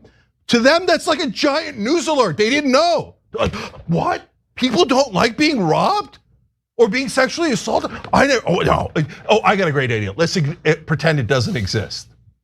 How'd that turn out for you? How'd that turn out for all of us? Not well. Okay. Now a good ballot measure that should have passed easily loses because you lost all credibility with voters, even in California. Fox News has called Wisconsin for Trump and thus the presidency. It's just Fox News. People are also saying that it's too early to make that call, but that speaks to what you were saying, Cenk, about Fox wanting to be first. They might be right by being first, but as of this moment, they're the only ones who have called this. All right, so we've got to clean house and start over. We should, and the leftists are no longer an issue electorally because they've all been wiped out all throughout the country. There's almost none left. So congratulations on that. Okay, we've got to get back to sanity. We can, and we've got to rebuild. And the good news is when a party is this thoroughly destroyed, when you lose to a sociopathic clown twice, you rebuild. you got nothing left. If you're trying to maintain the structure of the Democratic Party and go, no, if we just do it one more time, if we just listen to Chuck Schumer and Hakeem Jeffries and Joe Biden and Nancy Pelosi one more time. No, well, I mean, so if you think I'm mad at leftists who went a little too far, those corporate Democrats, biggest clowns in the world, and I'll never, ever, ever listen to them. All they've done is led to the total destruction of the Democratic Party. Because it's getting close, and Trump might be about to speak, and we're obviously going to share that with you guys. Kamala Harris might be speaking tomorrow night, and that's the latest word that we got. Okay, gigantic moment here. Here we go. Ready? NBC News, ABC News, and CNN have all called Pennsylvania for Donald Trump. This election is over. Donald Trump is going to be the 47th president of the United States, and he has won re-election. So buckle up, brace for impact. We're going to have 4 years of anarchy and chaos. My prediction, which is not a bold one, is they're going to rob the place blind. They'll break so many things in this country. There is no upside to that. It's a disaster. But I cannot imagine a scenario where Donald Trump does a good job and a Republican gets elected in 2028. That's my prediction. Let's see what happens. I had no prediction in the election. As the one guy who said, I don't know what's going to happen. One side said, oh, they're positive. The other side, they said they were positive. Turns out the Democrats who said they were so positive, as usual, were preposterously wrong. Completely and utterly wrong. I have plenty of information on Donald Trump. It's going to be a disaster. But the most important part of this is the Democratic leadership, the Democratic Party, the establishment Democrats, they did this to you. They lost to that buffoon twice. So don't tell me how bad Donald Trump is. Don't tell me how crazy Donald Trump is if you lost to him twice. So because what you're doing is you're telling on yourself. You're saying, I'm so incompetent that I couldn't beat Donald Trump, who barely breaks double digits in IQ, who says the most outrageous, ridiculous things. And you couldn't beat him. And even the one time they beat him, it was by 43,000 votes in 3 swing states in 2020. This Democratic leadership knows nothing. They know nothing at all other than donors, please give us money. We'll do anything for you. We'll do anything. I'm begging you. And so you did. Kamala Harris, you did just like Hillary Clinton did. You way outraised Donald Trump. You thought money was the answer. What happened? But they're not even bothering to win anymore. That was the most boring, terrible campaign I've ever seen by Kamala Harris. She spent some portion of the campaign hiding out in a basement. They put Tim Walz nearly permanent basement status. They said that Joe Biden had these amazing legislative accomplishments. They never ran on him. And it turns out they weren't popular. Just like we told you here on the Young Turks. And who was right and who was wrong? At some point, you have to listen to people who have been right instead of people who have been wrong over and over and over again. We say that Donald Trump is unstable and unhinged, and I think that is true. But you know that old saying about how insanity is doing the same thing over and over again and expecting a different result? So how crazy are we if we just go back to the Joe Bidens, the Nancy Pelosi's, the Chuck Schumers, the Kamala Harris's, the Hillary Clintons, the same dumbass people who have been taking donor money, taking it and taking it and taking it and delivering no results. The Democrats have enormously popular economic policies, but they never actually pass them. It was their fault, And I guarantee you after this election, do you think that Kamala Harris and the rest are going to learn their lesson? There's no chance of that. Instead, they will blame their voters first. They'll talk about, oh, the Arabs and the Muslims, they were the problems in Michigan. They'll talk about young black men didn't turn out. Oh, women should have turned out more. Oh, we Latinos, how dare they go with a racist Donald Trump? And then it's just, I'm so sick of the refusal to do any self-reflection at all and to lash out as if the electorate, like the onus is on the electorate to get them elected. Like they're entitled to the voters working for them. And it's like, no. You're running to be a public servant. They have forgotten that, Cenk. No, absolutely. And so they're just totally disconnected. They're disconnected from average, everyday Americans. And that's why I think the Democratic Party has been bleeding support from, marginalized communities that, Democrats purport to be the representatives of. But are you really representing them? What have you done to make their lives better? Look, I get that tonight is depressing for a lot of people, but at the same time, I'm not shedding a tear for the Democrats, okay? They deserve this. The electorate doesn't deserve it, but Democrats deserve it. Yeah, Democratic politicians. Yeah, let me be specific. And so those politicians, the number one issue is establishment versus populist. So if you're voting for an establishment Democrat, they're gonna deliver donuts for you. Nothing. And they're gonna tell you, oh, the Republicans are bad guys. Everybody's racist and sexist. You have to vote for me, otherwise you're guilty. It's all your fault. And so I didn't lose 2 elections in a row to Donald Trump. The geniuses in the Democratic leadership did. They're not smart. They're not honest. They're not competent. They're not the best of us. They're the worst of us. If you don't change as Democratic voters, this is all you'll ever get. Loss after loss after loss. Eventually, they'll just lose to like an actual literal baboon. And they'll be like, I don't know. I raised $2 billion from the donors. I didn't do anything at all, but I raised so much money. I don't know how the baboon beat us 4 times. Maybe an orangutan. He kind of is an orangutan, but anyway. So go ahead, Democratic establishment guys, go cry. Well, it's because of you we lost this election. It's because of you we lost to the election in 2016. So we did it your way. It's not like you didn't get your way. You got your beloved Hillary Clinton. You got your beloved Joe Biden. You got your beloved Kamala Harris. You have your beloved Nancy Pelosi and Chuck Schumer. Wall-to-wall losses. I'm not a pessimist, 1%. I'm the pessimist. Yeah, we're gonna get right back on that horse. But my point is, learn the lessons so you get better and better, and you don't just keep staying on the same dumbass donor treadmill that leads to oblivion and falling off a cliff. Maybe the pod's gonna save America.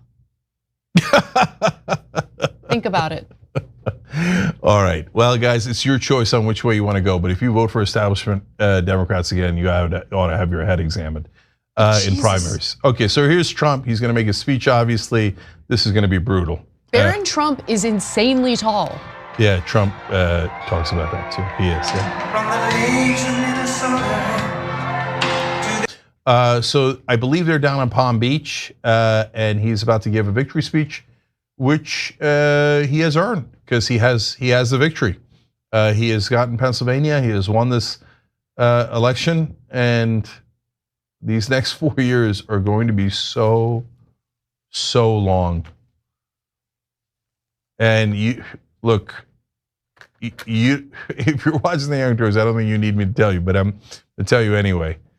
This guy is going to do the craziest things you've ever seen. So I can't believe we let him back in the White House. He did a coup attempt against America, and we elected him president. That is how incompetent the Democratic Party is. How do you lose to a guy who tried to do a coup against America? Democrats are the most incompetent people on earth. All right, here we go. Because he didn't acknowledge America has given us an unprecedented and powerful mandate. We have taken back control of the Senate. Wow, that's good. The Senate races in Montana. And it also looks like we'll be keeping control of the House of Representatives. We don't know if that's true yet. We'll see how that goes. But he gets to brag about everything. That's what happens when you win. Mike Johnson, I think he's a Vice President-elect of the United States. Hey, fun now. Wait till they try to hang you.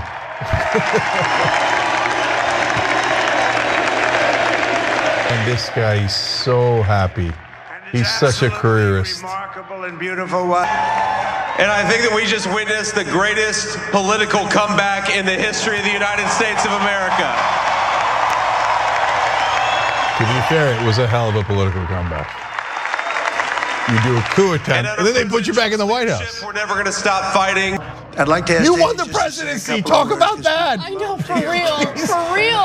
You had like this miraculous political comeback. Why are we talking about the UFC and a rando golfer and how he's hitting his balls? Because he's inspirational, Cenk. He finds fighters He brought who Dana beat White the up. This is out of each other. crazy. Why is he bringing Dana White to the podium? When the machine comes in. I want to just tell you what a great honor this is. I want to thank you. I will not let you down. America's future will be bigger, better, bolder, richer, safer, and stronger than it has ever been before. God bless you and God bless America. Thank you very much. Thanks, God. Okay, so there you have it. Donald Trump has won the 2024 election. Let's hope that our graphic is wrong and that it's not the final election. And hey, what happened to all the undocumented immigrants that were supposed to vote for the Democrats? I thought we were flying them to all the swing states. That's what Elon said. And he said, the Democrats are going to steal the election. Donald Trump said it was rigged. Alex Jones said we're all going to be in FEMA camps. Ted Cruz said we're all going to be in Hobbit homes. None of those things ever happened, but the right-wing voters never catch on. Okay. And of course, they said, Kamala would do the same thing. The Democrats would do the same thing as Donald Trump. They're not going to do the same thing. Kamala Harris is the vice president of the United States. She could refuse to certify the election. Is she going to do that? There's a 0% chance she's going to do that. There's a 0% chance they'll try to cheat and try to say, well, I got fake electors in Michigan. So no, of course, she'll concede. It's over. Donald Trump has won. All right, last thoughts. Michael, last thoughts about the election. I'm disappointed. I'm disappointed in the country. I'm not casting the blame in the same way that you're casting it. There's plenty of time to look at what happened to make this happen. I think that everybody who has a theory about it is probably right to some degree, and none of them are completely right. But it's disappointing. I like politics. I love this, and then I see that speech, and I think that's not a president. That's not who I wanted to see win. Forget Democrat or Republican. It would have been nice to see somebody say something about his opponent, to be gracious in victory, and to sort of press on. But again, it doesn't. This was a landslide. This was a huge victory. I was wrong. I said I thought it would be close, which it was, but that's a lazy piece of analysis. The truth is, I said if it was going to be a landslide, it was going to be a landslide for Harris, but I didn't think it was going to be a landslide. So neither was it a landslide for Harris. So onward. I think it's going to be interesting to see what happens to. The only thing that I would just urge people to do is don't lash out at voters, and that's rich coming from me because in 2016, I certainly lashed out at voters, and I think that was misplaced anger. I just think that the reason why a message like we need to save democracy didn't work is because I don't think Americans feel well represented by our democracy. And I think that's part of Trump's appeal. And people are gonna get upset about this, but I'm gonna say it. I think that it's cheap politics, and I think it's pathetic to just constantly lash out as these people are all racist and sexist, and that's the only thing that explains it. If you're gonna keep, going in that direction, I think we're gonna keep losing. I think Democrats are gonna keep losing. I think we need to come to terms with the real frustrations that voters have. If you're gonna trust one news show, we're it. So now my last thought is, guys, I find myself in a weird mood. I thought I'd be angrier or sadder, but I'm not at all sad. No, I didn't think I'd be sad. I'm never sad. I get either angry or happy, right? And I got angry earlier in the show. You heard me vent. I got it out of my system. So now what we're gonna do is we're gonna pick up the pieces and we're gonna rebuild. That's what we do. Look, in my opinion, the one silver lining here is the establishment Democrats are burnt to the ground. They have no credibility at all. They're a total laughingstock. The American people chose Donald Trump, period. We don't like it, I don't like it, but that was their choice and they made it. So look, the reason I was so angry at Donald Trump is because he tried to undermine democracy. But in this election, they ran a fair contest and he won. That's democracy. So if you don't like it, then turn around and give the people what they want, right? So don't listen. Thank you, Michael. Don't listen to anyone on TV. Don't listen to the Democratic leadership. They have proven definitively that they have no earthly idea what they're doing. So let's rebuild. Let's rebuild from the ground up, okay? So I love you guys. Thank you for tuning in. Thank you. As I was looking at our graphic there of Kamala Harris, I thought, oh no, one of the things they're gonna say is, we shouldn't run a woman again. That's 2 women who lost. No, don't do that. Don't do that. I don't think it has anything to do with being a woman. I never thought it had anything. When Barack Obama was running, everybody's like, oh, don't run the black guy. Will the black guy lose? No, not only did he win, he won easily. Not only did he win once, he won twice. Not only did he win, he was at 83% approval rating after the first win. It's not about black or white or man or woman. It's about what kind of campaign do you run, right? And what's your strategy? What's your content? What's your substance? What are the times, etc.? Do not give up on women. Do not give up on female candidates. Don't do any of that, okay? You find me a strong woman candidate, which in fact, I'll go find a strong woman candidate and we can win easily. And maybe we rebuild a little bit with Tim Walz. So there's your hope for a second.